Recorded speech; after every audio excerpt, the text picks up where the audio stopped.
My friend became financially reliant on me, and so I cut him off. Cut him off. So I, 30 male, met my best friend, 31 male, when we were both in a summer care program as kids, ages 8 and 9. Aw, we'll call him Kevin. We bonded through mutual interests, cartoons, video games, etc., and became thick as thieves over the years. When his father passed away a few years later, I made sure to check on him multiple times a day for weeks because I knew he was devastated. I considered him to be like a brother to me. By the way, this comes from Hephaestus1717 on the r/OK Storytime subreddit. So fast forward to the end of high school, and Kevin is struggling to find a career path to pursue while everyone else is preparing to leave for college or finalizing plans for trade school and military service. By the time I'm in college, he finally has a part-time job at a local mechanics and is still living with his mother. I know that living with your parents is nothing to be ashamed of. I lived with mine all through college as a commuter student, but it seemed that Kevin wasn't trying. I'd seen Kevin and his mom fighting over this very issue, like about moving out of the house. Mm-hmm. When I started dating my girlfriend in college, contact between me and Kevin began to dissipate, due in part to a combination of my increased school schedule, work schedule, and dating life. Part of losing touch was also due to his asking multiple questions about my girlfriend and our relationship that were pretty intrusive and borderline inappropriate. Not cool, Kevin. Not cool. Kevin's being a little basement dweller. Kevin. Well, fast forward another couple of years, and I proposed to my girlfriend. Ooh. And she graciously agrees to be my fiance. Congrats. So cute. We Very love exciting. love. We love love. I immediately went to ask Kevin if he would be the best man under the impression that we were still close friends, even without that much communication. He agreed, but despite saying that he would be honored, everything about the man's body language and communication skills indicated the exact opposite, almost like it was a punishment. Kevin's like, I'm not into this thing. I want to go. Oh, Kevin doesn't want to be best man? Kevin's saying he wants to be best man, but he's not acting like it. He wants to be best man. Yeah, he's being an okay man at the very best. Not a best man at the very okay. Well, then take that as a sign and don't have him be best man. Yeah. Well, easy. I let it go because I just assumed there was something else going on that I wasn't privy to. Fast forward again, a little over a year. I'm out eating dinner and discussing wedding plans with my fiance and future mother-in-law. And right as the food comes out, I get a call from Kevin. Naturally, I step outside to take the call. Kevin can't wait. Now, Kevin had started dating this girl we'll call Karen roughly 3 months before I get the call. Kevin proceeds to tell me that he and Karen had literally just gotten married. Whoa, what? Kevin moves fast. You just found out about this girl, Karen? They call him Quick Kevin. While I'm not necessarily opposed to the notion of fast-moving relationships, going from single to married in roughly 100 days is hasty. I think so too, especially when he's never been in a relationship before. This screamed that he just wanted to be in a relationship and was all but confirmed when he said that the reason they got married was because he was tired of his mom talking trash about Karen, which naturally escalated after they got married. So basically, he's like, I'm going to show you, Mom. Yeah. I'm going to show you how much I love Karen. Bam. Marriage. A couple weeks later, I went to Kevin's apartment for some forgotten reason and was able to meet Karen. This proved to be a very unpleasant interaction, as Karen's first topic of conversation around someone she's never met was to trauma dump her previous relationships and describing in vivid detail why these former partners should be incarcerated. Too much, Karen. This is Karen. Karen's trauma dumped in immediately. And there are spaces in which Kevin then would try to not so subtly imply how great their marriage is by verbally illustrating their clear throat alone time together. Karen and Kevin need to learn about boundaries. They need to learn when you should tell people things and when you should not tell people things. Yeah, this is a weird combo. I think your friend's a little weird, OP. Why do you want him to be your best man? You know, You've got to have other friends. You got to have other friends. When she finally met my fiance, the first instinct Karen had was to immediately dump all her trauma as bluntly as possible to her. Again. After we left, my fiance and I agreed that Karen was coming off as incredibly immature and a bit of an attention seeker. A little bit much, Karen. My fiance immediately disliked her bits. I, being denser than granite, wasn't willing to acknowledge any kind of dislike for her just yet. Because OP's just trying to, smooth things over, you know? Yeah. He's trying to be present as present as he can be. Well, I just think that Kevin and Karen they keep pushing past these boundaries, especially with like now talking to OP's wife about all of that, or sorry, OP's fiance about this. Yeah, I don't know. I think like sometimes people I think there are some times when you meet a new friend where you just start telling like it just happens where you feel comfortable and you start talking about the trauma per se. But sometimes you're like in a I've had these situations where like sometimes they're just like having a conversation, and then they're like, and then this happened when I was a child. And you're I'm like, oh, I don't know. I didn't think we were that close. We were doing that. Okay. And it just makes you just got to be careful about who and when and how you were talking about things that are, especially just like things where, that might be triggering to people. It's like putting a trigger warning, but for a conversation. My fiance immediately disliked her bit, being dense to granted. I wasn't willing to acknowledge any kind of dislike for her just yet. Fast forward, once again, the day before my wedding, as we're all getting everything ready. We invited the entire wedding party, as well as some close family to come and help with the setup. Of the bridal party, only my fiance's maid of honor was able to come, as the matron of honor had volunteered to bake our wedding cake, as well as an ever-busy mother of 3, and her other bridesmaids, my sister, had class until later in the day. Of my groomsmen, one was able to get off work for both the wedding day and the day before, while the other, we'll call him Jack, just showed up before most of our families to get started. Kevin, on the other hand, refused to make the 30-minute drive because of rain. 30 minutes. 30 minutes. And it's probably 30 minutes because of it. Yeah. Ugh. A few weeks later, he let it slip that he was just lounging around all day. Dude, I think we've proven, since day one that Kevin is not best man material. We just got to move on. I feel like Kevin is oldest friend, but not necessarily best friend. The thing is, I feel like we're trying always coincide. We're trying to use a fork for a soup, And Kevin is that fork. Yeah, Kevin's the fork. Kevin's that fork. And your wedding is the soup. And your wedding, yeah, exactly. I've never heard that before, and Thank I love you. that. I just came up with that right now. Well, it's great. It might be an already established one, but well, once they got there, things only got more stressful. Kevin and Karen showed up about 30 minutes late for the rehearsal and immediately started trying to make changes. The biggest argument was over the exiting procession. The original procession order was for each groomsman to escort the corresponding bridesmaid out of the church's sanctuary down the central aisle. Kevin refused to escort the matron of honor out because, according to him, it would look like they were a couple instead of him and Karen. Kevin, do you understand how weddings work? Groomsman and bridal party person, matron of honor and best man, they walk down the aisle together. No one thinks that they're smooching. Kevin.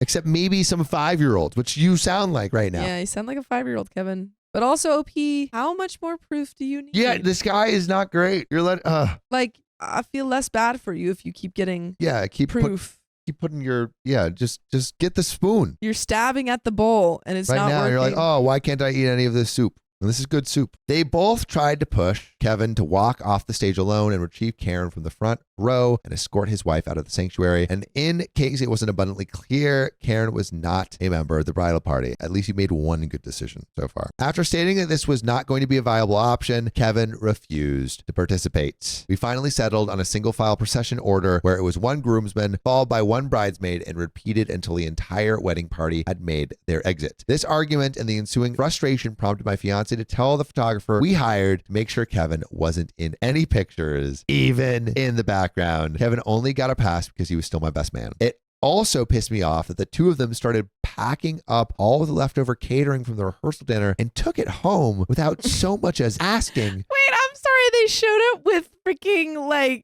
containers? Yeah, Tupperware, and they're like, we're gonna take this. Waste not, want not. We don't believe in wasting food, so we're gonna take it before you even have a chance to eat it. This is nuts. This is nuts. Oh my! And These also, people have no social cues. They changed the whole wedding procession of the rehearsal because Kevin's being a weirdo. Kevin's a freaking weirdo. Just go presumably. I don't know. Maybe not, but I'm presuming that you have multiple groomsmen. Yeah. Just Kevin's back in line. Yeah. Back of the line. Well, the next morning, Kevin and Karen ran late again. They once again tried to push for their procession order, which we immediately denied. My fiance told her bridesmaids and family that Karen was not allowed in the room and that she could go wait in the sanctuary. Karen didn't want to wait there because she felt she was being rejected and purposely separated from her husband. Her words, probably to go smooch the matron of honor. This is terrible. Well, as an overly generous compromise to avoid starting unnecessary drama, we allowed her to stay in the groomsmen's room to be near Kevin. The worst part was when it came time to get ready for the ceremony, she refused to step outside while we changed. She wanted to see everyone getting out of their blouses. I know, believe me, I know. As a recovering people pleaser, I'll admit that back then I had virtually no backbone. Today, I wouldn't hesitate to her and Kevin from the wedding entirely. However, I was too afraid of derailing the wedding and upsetting my already stressed out fiance, so she stood in the corner and covered her eyes as we all changed and got dressed. I have since apologized profusely to the other two groomsmen. They were graciously understanding of my position. So she's just watching through her eyes while all these guys are changing. This is wild. Ah, man. Them out. I feel like Kevin needs to be out. I'm wondering why we've had so much Kevin and so much leniency for Kevin. Too much Kevin leniency. Kevin leniency. I think we need the Kevin Inquisition. We need to impeach Kevin. Well, we also had a no phone policy that was clearly posted at the door. Despite this, Karen had her phone out the entire time, taking pictures and scrolling through social media. Oh, After taking pictures of you guys dressing? Kevin starts to message me about his mom. He says she was starting to them and even ran up to Kevin's job and causing a scene, resulting in him losing his job. Oh, Lord. Karen made Kevin lose the job. Shocking. This woman is toxic. She's terrible. It is important to keep in mind that Kevin would leave work repeatedly with little to no notice to go home to be with Karen whenever she called, even in one instance when she said she just missed him. My advice was for Kevin to tell his mom that he chose to marry Karen and tell her that if she can't respect that, she should either keep it to herself or he would go no contact. I also advised him that he is scheduled to work. He needs to stay at work unless it is an emergency. And Kevin elected to avoid and ignore my advice. Oh my God. What? Kevin ignored your advice? Again, I'm like, why are we keeping this guy around? Are we shocked? We're not shocked. Are we shocked at all? We're not shocked. No. Kevin is repeatedly terrible.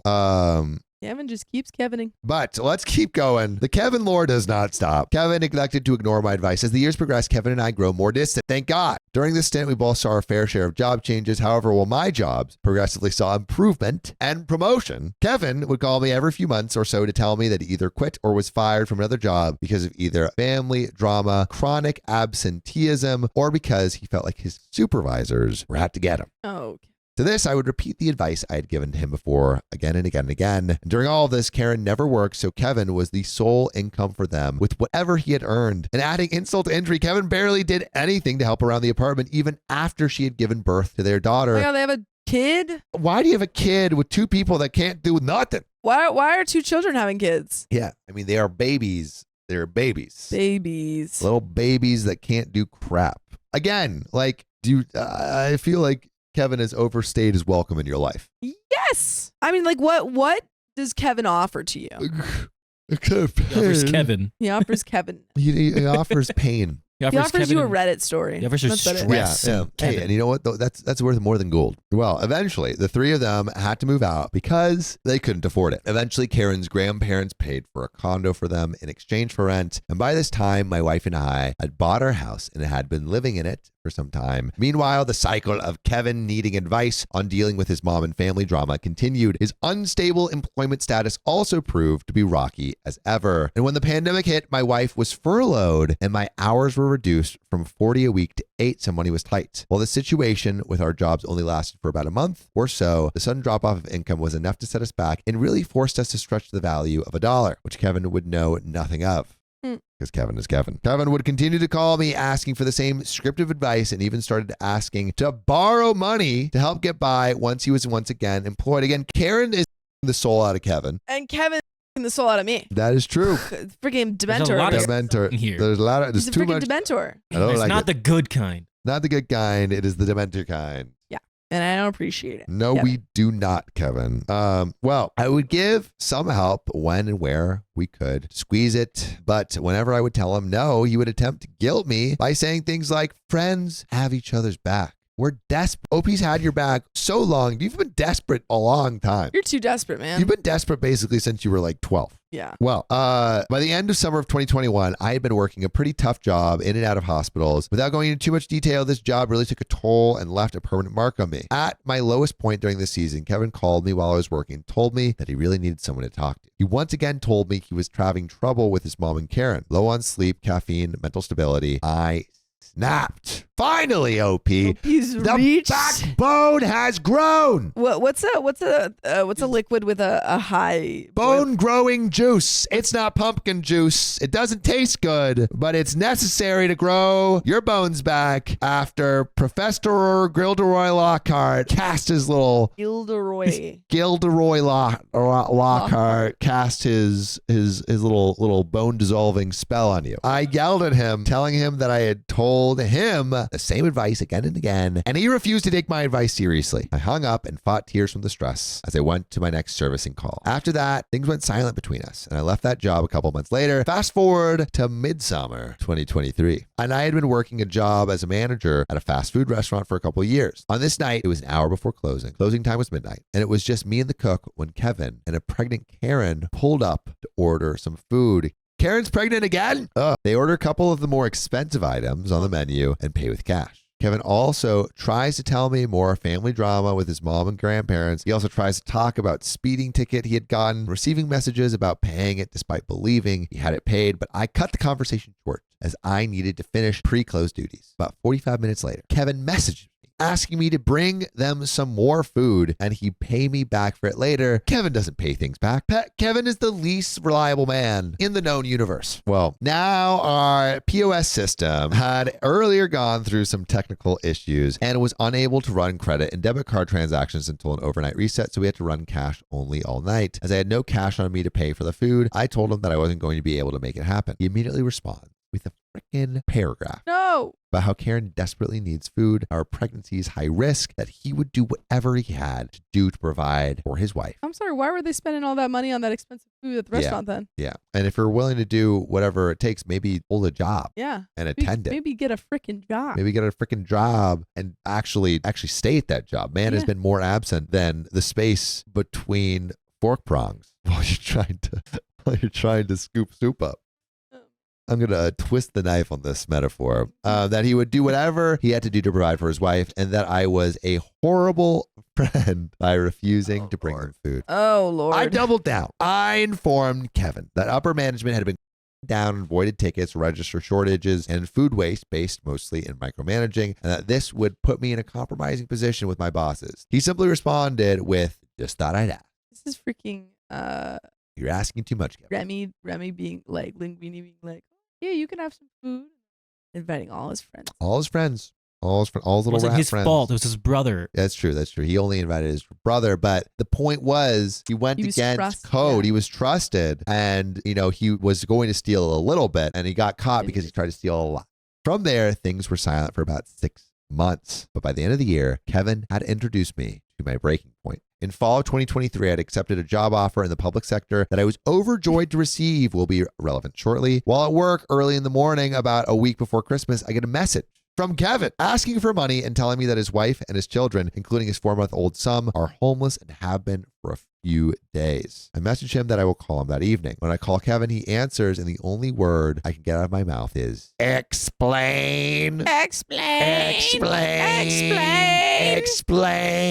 He tells me that they had been living with Karen's grandparents for a few months after getting out of the condo for not paying their fair share of rent. What? Kevin had to sit down with Karen's grandfather about needing to uphold his responsibilities, especially while living under someone's roof. At some point, Karen, who was eavesdropping from the other room, interjects and begins a screaming match with her grandfather. During the course of this shouting match, Kevin told me that Karen had threatened to remove from this plane herself, which prompted her grandfather to call the police. Ooh. So she's threatening to unalive right now. But most definitely, maybe I'm speaking too soon, but it seems like it's an attention move based on what we know about Karen. And when the police arrived, they determined that Karen had no intention of following through on her threats and proceeded to run everyone's information when alert for an open warrant came through on Kevin.